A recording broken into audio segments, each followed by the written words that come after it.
আসসালামু আলাইকুম। ফুচকা, চটপটি কার না প্রিয়? আর সেটা যদি বাসায় তৈরি করা হয় সেটা তো আরো অনেক বেশি ভালো লাগে। তো বাসারটা অনেক বেশি স্বাস্থ্যকর হয়। আমার বাসায় ফুচকা আমি, আমার ভাই, আমার বোন সবাই একটু বেশি পছন্দ করে। বাট বাকি যে ২ সদস্য আমার আম্মু, আমার আব্বু উনারা বেশি চটপটি পছন্দ করে। বিশেষ করে আমার আব্বু উনি ফুচকা খেতে চায় না। আমি সারারাত এই প্রায় ২৫০ গ্রামের মতো চটপটির ডাল যেটা ডাবলি ডাল বলা হয়, ওগুলা সারাটা রাত ভিজিয়ে রেখেছি প্রায় ১২ থেকে ১৬ ঘন্টার মতো। সারা রাত ভিজিয়ে ভালো করে ধুয়ে নিয়েছি আর আমি এটা সিদ্ধ চড়াবো প্রেসার কুকারে আর কি। আর চুলাতে চড়াইতে গেলে অনেক বেশি টাইম লাগবে, আমার হাতে অত বেশি টাইম নাই, তাই আমি প্রেসার কুকারেই বসায় দিচ্ছি। তো একটু হলুদ দিচ্ছি আর এটা ধোয়ার পরে আমি প্রেসার কুকারে দেওয়ার পরে পরিমাণ মতো পানি দিয়েছি এবং কিছু হলুদ দিয়েছি, কারণ পরে যদি হলুদ দেওয়া হয় তাহলে গন্ধ গন্ধ থেকে যাবে এবং চটপটির সাথে মিশবে না। আর এই তো প্রেসার কুকারের উপর লাগিয়ে দিচ্ছি। আপনারা হয়তো দেখে ভাবতেছেন প্রেসার কুকারের উপরে সাদা কেন ভাবে, আসলে আমাদের প্রেসার কুকারের ওই যেটা রাবার ওটা একটু নষ্ট হয়ে গেছে, ঢিলা হয়ে গেছে, গ্যাস বের হয়ে যেতে সিটি ওঠে না, তাই আমি বুদ্ধি করে এটা লাগাইছি। আর বাসায় সালাদ বলতে এই টাইপের সালাদগুলো ছিল, তেমন বেশি ছিল না। আর এমনিতে তো আমি চটপটির মশলা কিনে রেখেছি, কিন্তু চটপটির মশলা ছাড়াও এক্সট্রা একটু মশলা দিলে টেস্ট বেড়ে যায়। এটা আমি আমার নিজস্ব রেসিপিতে মশলাটা তৈরি করেছি। বেশি কিছু না, জাস্ট জিরা, মানে পরিমাণে একটু বেশি দিতে হবে। জিরা ভেজে নিয়ে তারপর রেখে দিয়েছি। আর এটা হচ্ছে ফুচকা, কারণ চটপটির উপরে যদি ফুচকা না দেওয়া হয় তাহলে দেখতে ভালো লাগে না, আর খাইতেও এমনিতে দিলে, ফুচকা দিলে একটু বেশি ভালো লাগে। এই ফুচকাগুলো বাজার থেকে রেডিমেড ফুচকা কিনে নিয়ে এসেছি, আর এগুলো অনেক বেশি ফুলকো। আর আমার আবার দৌড় এই কাজে, আর সময় যেহেতু কম ছিল, চুলায় সামান্য তেল দিয়ে একদম সবগুলা দিয়ে দিয়েছি। তো খুব সুন্দর ফুলেছে ফুলকো।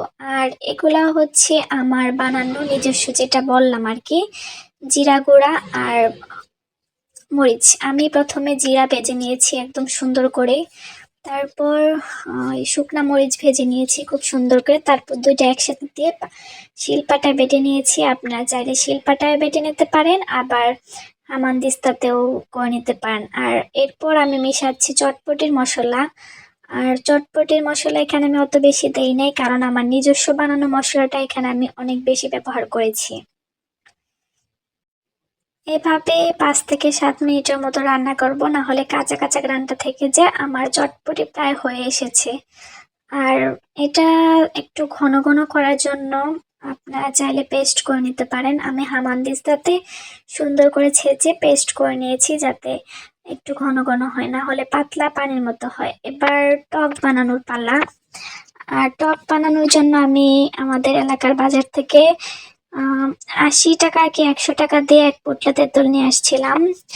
আর ওটা প্রায় অর্ধেক হয়ে গেছে। আমি এতগুলো পানি নিচ্ছি আর এতগুলোর মধ্যে সামান্য একটু তেঁতুল নিয়ে ভিজিয়ে রেখেছি। তারপর এই মশলাগুলো, ওই যে আমি বলেছিলাম না আমার স্পেশাল মশলা, ওই মশলাটা দিয়ে দিচ্ছি। তবে এখানে আমার ভুল হয়েছে, আগে তেঁতুলের টক থেকে টক বের না করে আমি ভুলে মশলাগুলো দিয়ে ফেলছি, যার কারণে আমার হাত জ্বালা পোড়া করেছে অনেকটা টাইম ধরে। আচ্ছা যাই হোক, আমি এগুলা দিয়ে কতক্ষণ ভিজিয়ে রেখে খুব সুন্দর করে তেঁতুলের টক পানিতে আনার জন্য চেষ্টা করছি। আর এখানে আরো একটা ভুল করেছি, আমি এখানে তেঁতুলের পরিমাণ খুবই কম দিয়ে ফেলেছিলাম, যার কারণে টকটা অত ভালো হয় নাই। এবার পরিবেশন করার পালা। আর পরিবেশনে আমি মানে একরকম বাটি খুঁজে পাচ্ছিলাম না, আর এটা আমি আব্বুর জন্য পরিবেশন করছিলাম। আব্বু আব্বুর ফাইল দেখতেছিল, তো এর মাঝখানে আমি ওটা নিয়ে দিয়েছিলাম। প্রথমে চটপটি দিলাম, তারপর তেঁতুলের টক। আব্বু যেহেতু অত বেশি টক খাইতে চায় না, কারণ অনেক সময় আব্বুর পেটে সমস্যা হয়ে যায়, তাই সামান্য একটু টকই ব্যবহার করেছি। আর ধোয়া ওঠা গরম গরম চটপটির মজাটা অনেক বেশি। আর এমনিতে আগে আমি তেল ব্যবহার করতাম না, আর এবার বাগার দেওয়ার জন্য তেল ব্যবহার করেছিলাম, তাহলে ঘ্রাণ এবং টেস্ট দুইটাই বেড়ে যায় এবং কাঁচা কাঁচা যে গন্ধটা ওটা থাকে না। আমি আব্বুর জন্য বলতে মোটে বেরি, তারপর সাজানোর জন্য যেগুলা শসা কুচি, পেঁয়াজের কুচি, কাঁচামরিচের কুচি, টমেটো কুচি, ধনিয়া পাতা কুচি সব দিয়ে দিয়েছি। আর আমার মনে ছিল না ডিম সিদ্ধ করার কথা, তাহলে ডিমটা দিলে আর একটু ভালো লাগতো, টেস্টটাও একটু ভালো আসতো। যেহেতু মনে নেই, আবার ডিম সিদ্ধ করে করতে গেলে আরো বেশি, প্রায় 15 থেকে 20 মিনিটের মতো সময় লেগে যাবে। সিদ্ধ হইতে হবে, ছিলে আবার কেটে টেটে দিতে হবে, তাই এগুলা দিয়ে পরিবেশন করে ফেললাম। এটা আব্বুর জন্য প্লেট তৈরি করেছি। আর ফুচকা এখানে প্রায় 2টা, মানে বেশি ফুচকা ভাজি নাই তো, তাই সামান্য একটু ফুচকা দিয়েছি, 2টার মতো দিয়ে আব্বুর কাছে নিয়ে গেছি, গিয়ে দেখে আব্বু তখনও খায় না।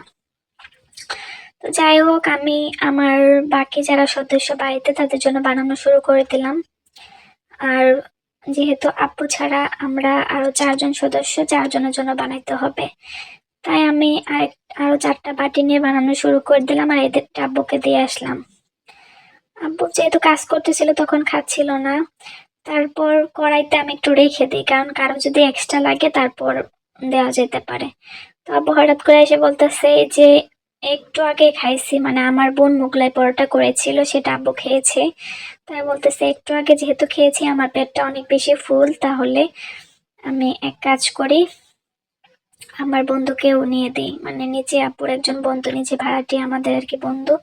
তো যেহেতু উনিও, তারপর কড়াইতে যেগুলো ছিল 2জনকে সুন্দর, মানে অনেকটাই ছিল আর কি, আমি বেশি করে রেখে দিই।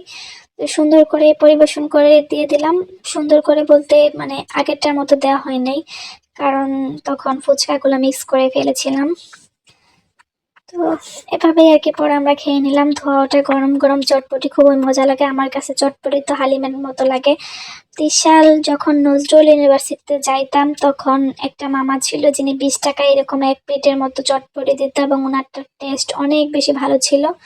ওনার কাছে খাইতাম, খুবই ভালো লাগতো। আর আমি এখন বাসায় বানালে ওনারটা ওই চটপটিটা খুব মিস করি। ফুচকা অত বেশি খাইতাম না, তাই ফুচকা টেস্ট আমি বলতে পারবো না, খুব মাঝে মধ্যে খাইতাম আর কি, অতটা ভালো লাগে না ফুচকা। তো এই যে বাসায় সবার জন্য বানিয়ে ফেললাম, আপনারা চাইলে এভাবে বানিয়ে খাইতে পারেন সবাই একসাথে। তো আল্লাহ হাফেজ।